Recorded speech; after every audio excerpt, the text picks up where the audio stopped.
할렐루야. 네, 영광의 박수 하나님께 드립니다. 우리의 주 되시고 우리의 그리스도 되신 그 예수 이름 부를 때 어떤 사람이든 하나님의 영광을 보게 될 줄 믿습니다. 네, 귀한 찬양 감사드립니다. 네, 하나님 말씀 보겠습니다. 갈라디아서 6장입니다. 갈라디아서 6장 6절에서 10절까지 말씀입니다. 갈라디아서 6장 6절에서 10절. 제가 가지고 있는 성경은 신약 성경 308페이지에 있습니다. 갈라디아서 6장 6절에서 10절입니다. 네, 6절에서 10절을 한 절씩 교독하도록 하겠습니다. 6절 제가 먼저 읽습니다.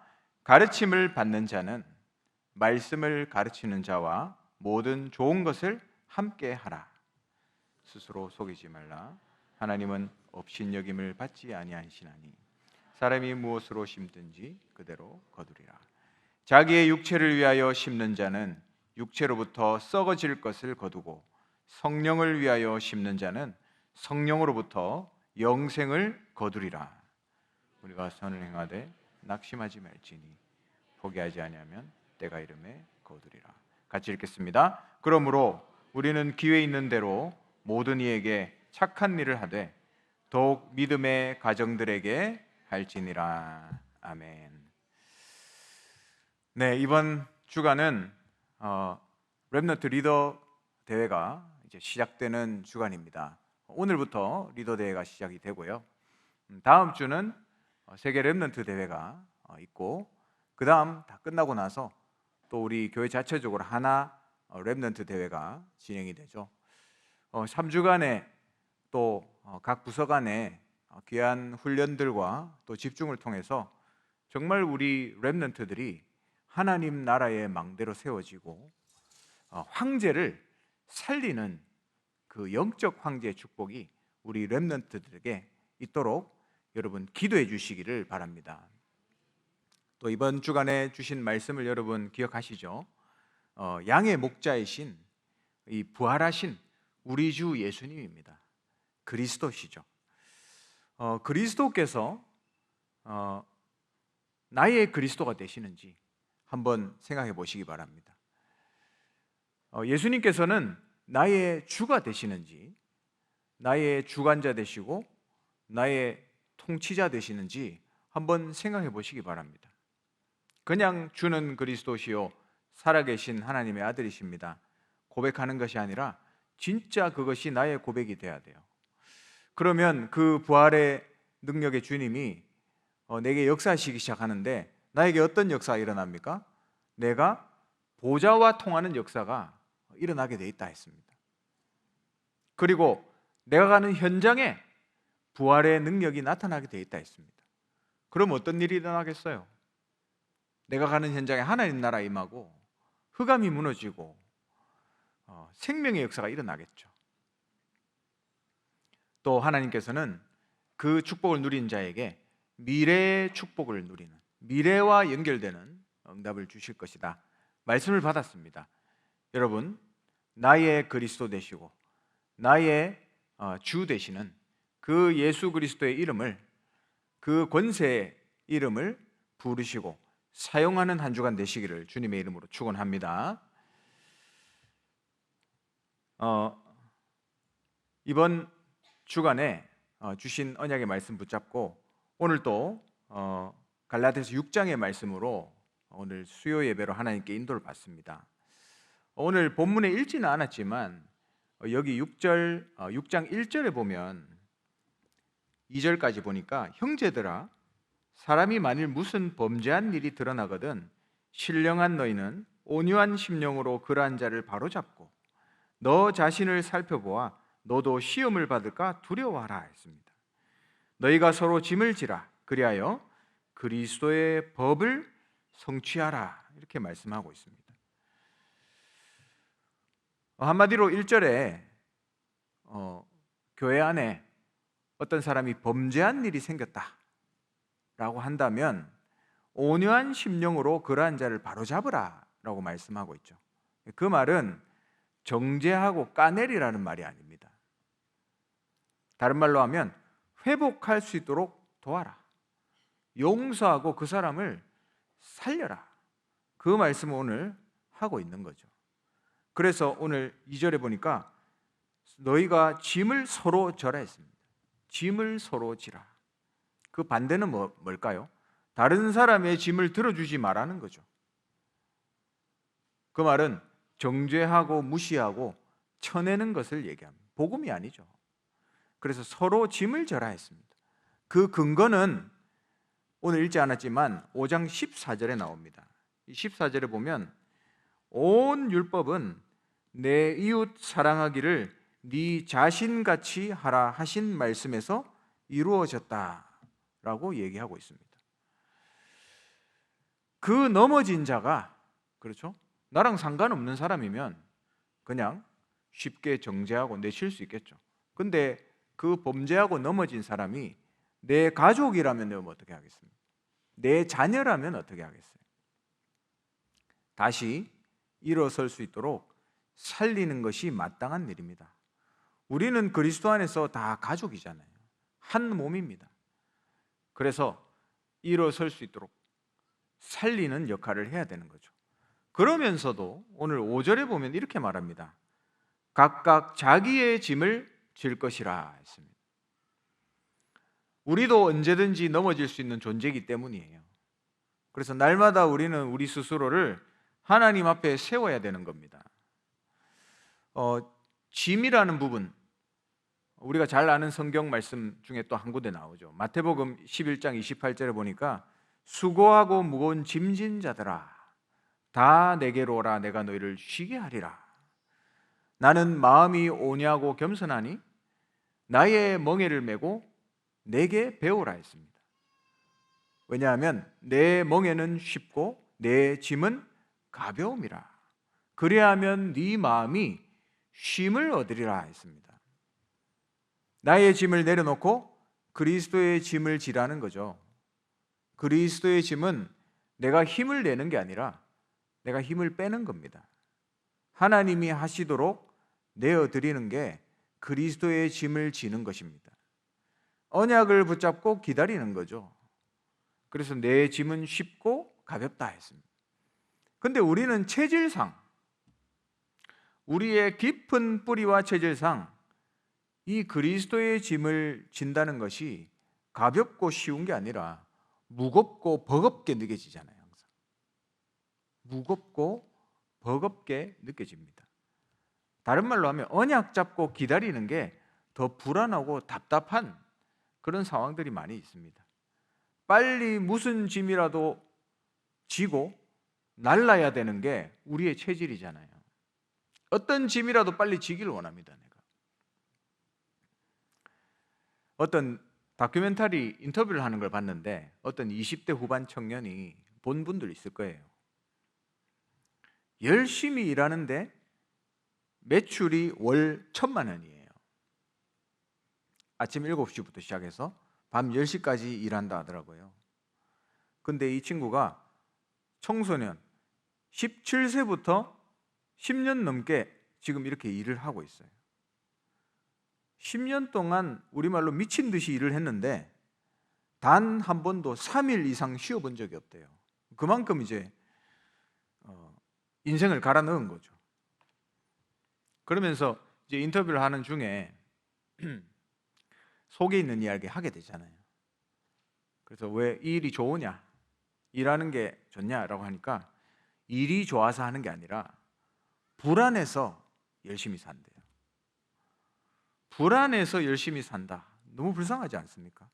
혹시 내가 쉬면 집안이 또 무너질까 봐 불안해서. 그래서 자기가 10년 넘게 이렇게 단 3일도 연속으로 쉬지 않고 일했는데 자기 몸에게 너무 미안하다 하면서 막 울더라고요. 우리가 어쩌면 그렇게 살아가고 있는지 모릅니다. 불안하니까 자꾸 무슨 짐이라도 지려고 하는 거예요. 그리스도의 짐을 지면 되는데 자꾸 나의 짐을 지려고 하는 거죠. 우리는 구원받았기 때문에 한 명도 빠짐없이 다 그리스도의 짐을 진 자들입니다. 진짜 그리스도의 짐이 여러분 무겁습니까? 왜 그렇게 느껴질까요? 원래 무겁지 않은 건데 그 이유는 내 생각이 무거워서 그래요. 내 불신앙의 무게가 너무 무거우니까 그 짐이 무겁게 느껴지는 겁니다. 불안하니까 짐을 맡길 수가 없는 거죠.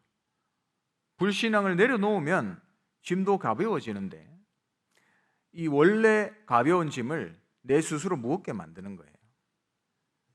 여러분, 사도행전에 보면 바울이 탔던 배가 유라굴라는 광풍을 만났죠. 그래서 이제 이 태풍이 잦아지기를 기다렸는데 수일을 지났는데 더 심해지는 거예요. 그래서 나중에는 어떤 일을 합니까? 배 안에 있는 짐을 다 갖다 버리잖아요. 조금이라도 더 물 위에 뜨기 위해서, 가볍게 하기 위해서 전부 싹 다 갖다 버립니다. 먹을 것까지, 식량까지 다 갖다 버리는 거죠. 그래야 침몰을 안 당하니까. 우리 인생이 그렇습니다. 내 배는 왜 이렇게 태풍을 많이 만날까? 혹시 그렇게 느끼시는 분 계십니까? 그 태풍을 누가 보냈다고 여러분 생각하십니까? 하나님이 태풍을 보내서 다 갖다 버리라는 거예요. 다 갖다 버릴 때까지 계속 흔드는 겁니다. 나의 기준과 나의 불신앙을 갖다 버리라는 거죠. 나의 환경과 문제를 바라보지 말라는 거죠. 오직 주님의 보좌를 바라보라는 것이죠. 그리스도의 짐을 진 자는 불신앙의 짐을 빨리 바다에 다 갖다 버려야 됩니다. 그리고 쉽고 가벼운 그리스도의 짐을 져야 돼요. 여러분 모두 그런 그리스도의 짐을 지는 제자가 되시길 바랍니다. 그래서 우리가 지는 짐은 짐이 무거우면 눌리잖아요. 근데 우리가 지는 짐은 눌리는 짐이 아니고 누리는 짐입니다. 그게 하나님의 비밀이에요. 거기서 하나님의 비밀을 찾아내야 돼요. 언약을 잡고 기도 속에서 기다리는 겁니다. 기도로 누리는 짐이죠. 그래서 내 짐은 쉽고 가벼우니라 말씀했습니다. 하나님은 태풍을 통해서 나중에 바울이 탄 배가 로마로 가게 하십니다. 다 갖다 버리고 로마로 행하게 하시는 거죠. 우리 인생을 그렇게 하나님 하실 겁니다. 그래서 하나님의 비밀을 찾아내세요. 나의 짐을 내려놓고 그리스도의 짐을 지는 하나님의 제자 되시기를 주님의 이름으로 축원합니다. 그리고 두 번째입니다. 오늘 본문의 말씀을 통하여서 우리가 붙잡을 언약은 오직 복음의 길을 가라는 겁니다. 오직 복음의 길을 가라. 오늘 12절에 보면 읽지 않았죠? 오늘 12절. 무릇 육체의 모양을 내려 하는 자들이 억지로 너희에게 할례를 받게 함은 그들이 그리스도의 십자가로 말미암아 박해를 면하려 함뿐이라. 그죠? 제가 갈라디아서를 수예배 때마다 하고 있는데 그 배경들을 할 때마다 설명했는데 지난번에 했을 때 얘기 들었지만 또 까먹으셨죠? 그래서 다시 한번 말씀드리겠습니다. 바울이 예수 그리스도의 복음을 전해서 구원받은 주님의 백성들이 이제 갈라디아의 교회가 된 거예요. 예수 그리스도 이름을 믿음으로 구원받는다. 이 복음을 받은 겁니다. 그런데 이 사람들이 이 교회에 유대주의자들이 교회에 침투해가지고 아니 예수 믿고 구원받는다는 게 말이 되냐? 예수 믿어야 되지만 할례도 받아야 된다. 그게 유대의 율법 아닙니까? 할례 안 받으면 예수 믿어도 구원 못 받는다. 이걸 계속 얘기한 거예요. 그러니까 이 사람들이 거기에 하나씩 둘씩 넘어가는 겁니다. 그렇지, 맞지. 우리 조상들이 대대로 할례를 받고 구원을 받았는데 이렇게 계속 거짓 진리에 넘어가는 그런 상황인 거죠. 그런데 왜 그런 일들을 유대주의자들이 와서 했겠습니까? 이 처절한 유대인들의 핍박 속에서 할례를 행해야만 구원받는다는 거짓 진리를 따라가면 박해를 안 받는 거예요. 거짓 진리지만 그걸 따라가면 쉽게 신앙생활을 하는 거죠. 그래서 그걸 면할 수 있는 거죠. 그리고 많은 사람들을 할례받게 만들면 유대인들한테 칭찬받을 거 아닙니까?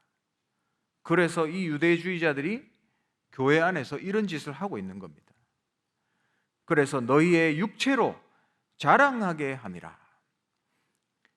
교인들을 더 많이 당겨오면 유리하기 때문이죠. 이런 유대주의 거짓 교인들이 갈라디아 교회에 판을 쳤던 겁니다. 그때 바울의 고백이 여기 14절에 나옵니다.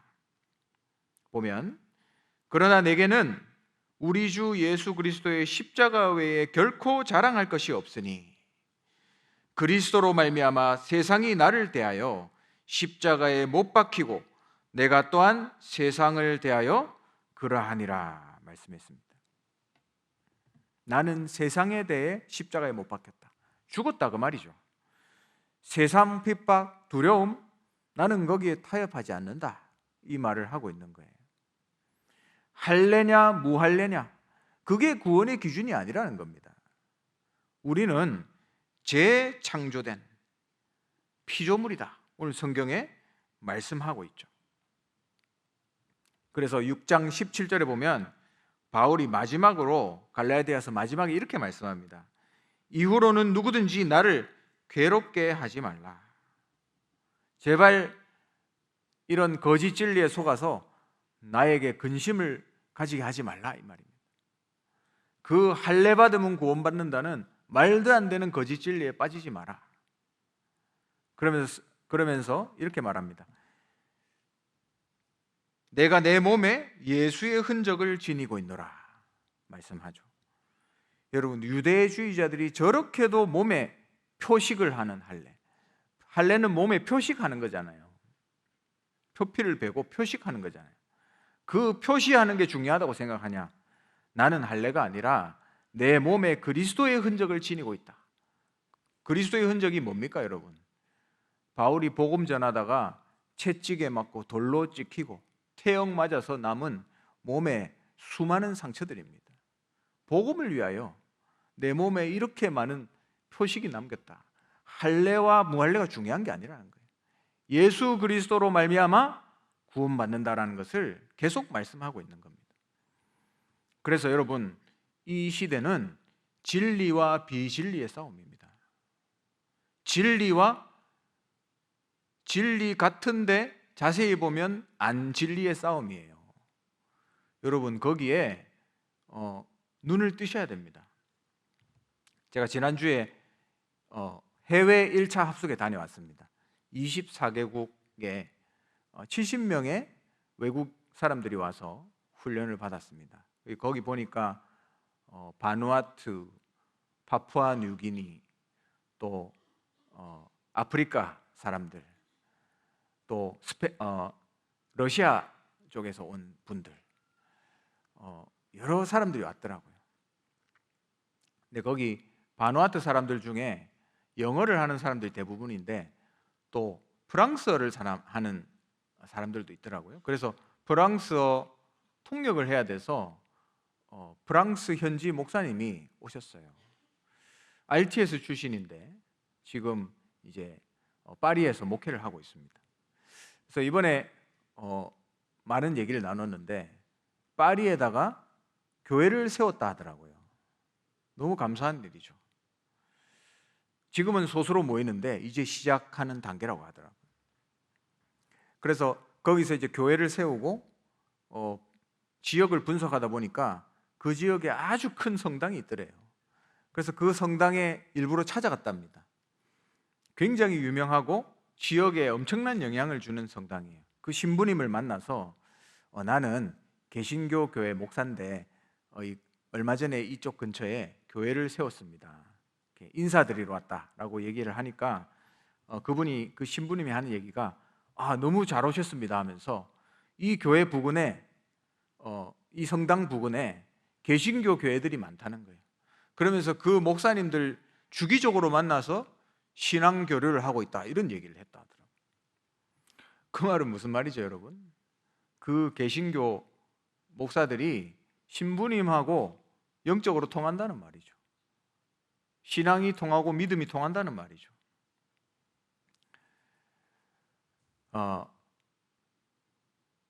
이 땅에 에큐메니컬 운동, WCC 운동, 종교 통합 운동, 모든 종교는 동등하다라는 비진리의 사상들을 가지고 수많은 교회들이 지금 그 길을 가고 있습니다. 아마 그 파리에 있는 개신 교회들도 그런 흐름 속에 있겠죠. 제가 영남대학교에 어떤 프랑스 친구들을 만난 적이 있습니다. 한 1년 된 것 같아요. 그 친구들을 만나서 크리스찬이라고 하길래 정확한 복음을 전했더니 자기가 할 말이 있다라고 하면서 막 얘기를 하더라고요. 프랑스에는 죄송합니다. 라이시테라는 개념이 있답니다. 라이시테. 이게 뭐냐면 정치와 종교가 분리돼야 된다. 그런 큰 사상이래요. 그래서 공적인 영역에서 종교에 대한 얘기를 하면 안 된다. 완전히 배제해야 된다. 당연하죠. 지금 우리나라에서 그렇게 하고 있지 않습니까? 그래서 공식 석상에서 특정 종교를 얘기할 수가 없어요. 근데 그 큰 명제를 가지고 어떤 흐름을 만들어냈냐면 다른 종교에 대해서 맞다 틀리다 할 수 없다는 거예요. 내 종교만 맞다라고 할 수 없다는 거죠. 다른 종교를 다 인정해 줘야 된다라는 거죠. 그러면 어떻게 됩니까? 오직 그리스도 이러면 틀렸다는 겁니다. 예수만이 길이다 라고 하면 잘못된 표현이라는 거예요. 그래서 그 친구들이 기독교만 맞다라고 주장하면 안 된다라고 저한테 얘기하더라고요. 그래서 알겠다라고 했습니다. 제가 중남미에도 섬나라들이 많습니다. 거기에 프랑스령 섬들이 있어요. 거기에 사는 사람들은 다 프랑스 국적을 가진 시민권자들입니다. 그 중에 그 섬나라 중에 과달루페라는 섬이 있는데 거기서 온 분을 만났는데 대구에 공부를 하러 오셨더라고요. 아줌마인데 남편은 이제 서울 쪽에서 사업을 하시는 엘리트 집안입니다. 그분도 크리스찬이라 하더라고요. 그래서 우리가 이제 복음을 얘기해 보니까 그분도 똑같은 얘기를 해요. 기독교만 맞다고 하면 안 됩니다. 저는 어렸을 때부터 다른 종교도 맞다라고 인정해야 된다라고 배우면서 교회에서 자랐습니다. 그렇게 얘기하더라고요. 제가 만나본 프랑스 사람들은 거의 다 그런 것 같아요. 아니면 아예 무신론자든지. 이게 프랑스의 뿌리입니다. 근데 제가 프랑스 얘기를 하는 게 아니에요. 이게 유럽의 뿌리고 이게 지금 전 세계의 뿌리라니까요. 갑자기 이런 얘기들을 해서 죄송하지만 프랑스 혁명 여러분 아시죠? 프랑스 혁명의 3대 이념이 여러분 랩런트들 사회 시간에 배웠죠? 자유와 평등과 박애입니다. 아주 좋게 보이잖아요. 자유와 평등과 박애. 근데 그 자유가 여러분 천주교 국가 아닙니까? 프랑스는. 그래서 그리스도 안에서 자유라고 생각할 수 있지만 그렇지 않아요. 그 자유가 뭐냐면 신으로부터 자유, 하나님으로부터의 자유를 얘기하는 겁니다. 3단체 사상이죠. 이게 바로 사단의 전략이에요. 그래서 제가 이번에 그 목사님과 포럼을 하면서 다시 한번 확인하게 되더라고요. 중세 시대를 지나면서 르네상스 시대를 거치죠. 그거는 뭐냐면 하나님으로부터 빠져나와서 이제 인간 중심으로 가자는 거예요. 그 어마어마한 사상을 뿌리를 가지고 지금까지 온 겁니다. 그 이후에 프랑스 혁명이 일어났죠. 자유, 하나님으로부터 자유. 그러면서 이제는 금방 제가 얘기했던 이 라이시테라는 사회적인 제도를 가지고 공적 영역에서 종교를 빼야 된다. 그러면서 그 다음은 에큐메니컬 운동으로, 종교 통합으로, 다른 종교도 인정해라는 식으로 가면서 오직을 할 수 없는 흐름으로 가고 있는 겁니다. 이 흐름이 유럽뿐만 아니라 미국, 아시아, 전 세계 흐름이에요. 여러분 잘 아시잖아요. 미국은 어떻게 하면 그리스도라는 단어를 뺄까? 이래가지고 크리스마스 못하게 합니다. 지금은 조금 나아졌지만 크리스마스 못하게 합니다. 해피 할리데이 그렇게 하게 하죠. 그리고 성경에 손 얹고 대통령을 임명하는 국가가 미국 아닙니까? 기독교 국가를 자칭하는 게 미국 국가 아닙니까? 달러에 보면 In God we trust, 우리는 하나님을 믿는다. 그게 미국 아닙니까? 근데 그 국회에서 목사님이 기도해야 되는데 기도하기 전에 국회에서 연락 와서 예수 그리스도 이름으로 기도합니다 하지 말라고 받았다잖아요. 근데 그 목사님이 알겠습니다 해놓고 당당하게 예수 그리스도 이름으로 기도합니다 아멘 한 거예요. 그러니까 많은 사람들이 전화 와가지고 너무 잘됐다 감사하다면서 그렇게 연락을 받았다고 합니다. 여러분 한국도 점점 그 흐름으로 가고 있습니다. 전 세계가 그렇게 흘러가고 있다니까요. 우리 젊은이들이, 우리 후대들이 그러한 사상 속에서 살아가고 있는 거예요. 눈에 보이지 않지만 나중에 학교 교육을 받고 보면 그렇게 돼 있습니다.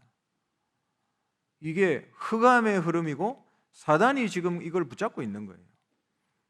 그래서 그 파리의 목사님, 저랑 연배가 비슷하거든요. 나이가 비슷하거든요. 그래서 한국말을 꽤 잘합니다. 근데 프랑스 사람처럼 한국말 해요. 그래서 저한테 그런 얘기 하더라고요. 파리에서 오직 복음하면 핍박이 올 거예요 하더라고요. 핍박이 올 거예요 알고 있어요. 왜? 다 서로 맞다라고 존중한다라는 분위기니까 오직 그리스도 이러면 당연히 핍박 오지 않겠습니까? 나중에 법적으로 제재 들어오겠죠. 오직 하는 목사님과 교회가 있어서 파리는 참 다행이다라는 생각이 들었습니다. 여러분 비진리를 가지고 살아가는 삶은 무난합니다. 아주 무난해요. 왜? 세상이 좋아하기 때문에. 진리를 지키면서 사는 길은 무난하지 않습니다, 여러분. 핍박이 올 수도 있습니다. 이단이라고 정죄 받을 수도 있어요. 우리의 싸움은 진리의 싸움은 오직이냐 아니냐의 싸움이에요. 제가 지난번에도 한번 말씀드렸죠. 제가 아는 친구가 오랜만에 만났어요.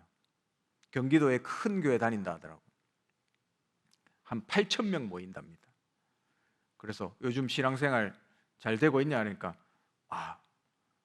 너무 잘하고 있다. 우리 교회 너무 좋다. 하면서 그 목사님 말씀 잘 받고 있냐 하라니까 목사님이 너무 훌륭하다라고 하면서 근데 우리 목사님은 쓰레기 분리수거를 강조하신다라고 얘기하더라고요. 쓰레기 분리수거. 여러분 농담인 것 같죠? 진짜입니다. 쓰레기 분리수거를 왜 강조할까요? 환경운동 하는 겁니다. 환경운동. 환경운동 하는 교회들이 여러분 얼마나 많은지 모릅니다. 그래서 8,000명이 모인대요. 여러분 우리 하나교회도 쓰레기 분리수거 합시다 라고 하면 그죠? 8,000명 모일 수도 있습니다. 그죠? 오직 그리스도보다 쓰레기 분리수거, 환경운동, 시민운동, 자선운동 하면 많이 모일 수 있습니다. 근데 많이 모인 게 좋은 겁니까, 여러분? 그걸 위해서 8,000명이 모이는 게 좋은 겁니까? 그런데 오직 하면 많이 못 와요. 오기가 힘듭니다.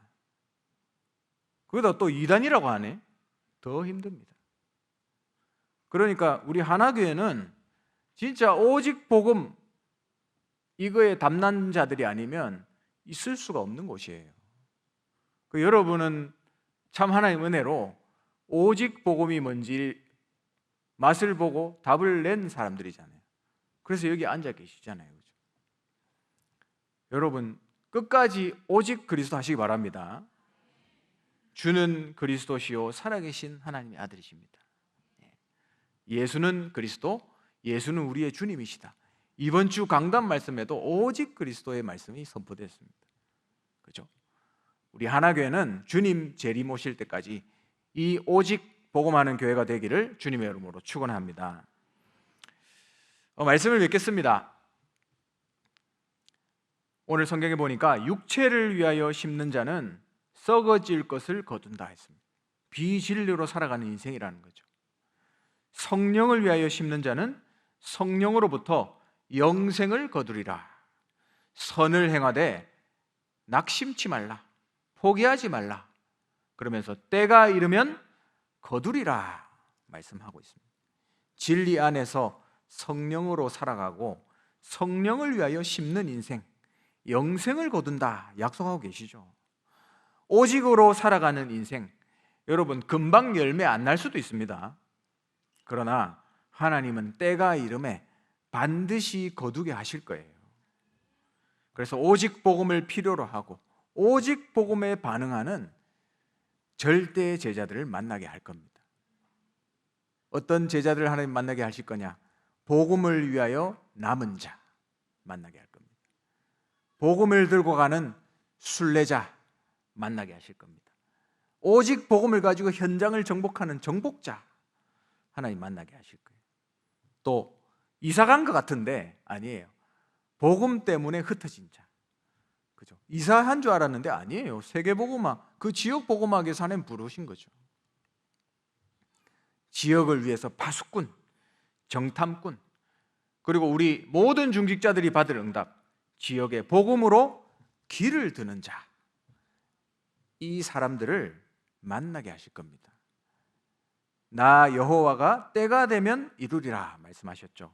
그래서 여러분, 여러분의 인생에 썩어질 것을 위해서 심지 않고 성령으로 심고 영생을 얻는, 정말 제자를 세우는 우리 하나교회 모든 주님의 종들 되시기를 주님의 이름으로 축원합니다.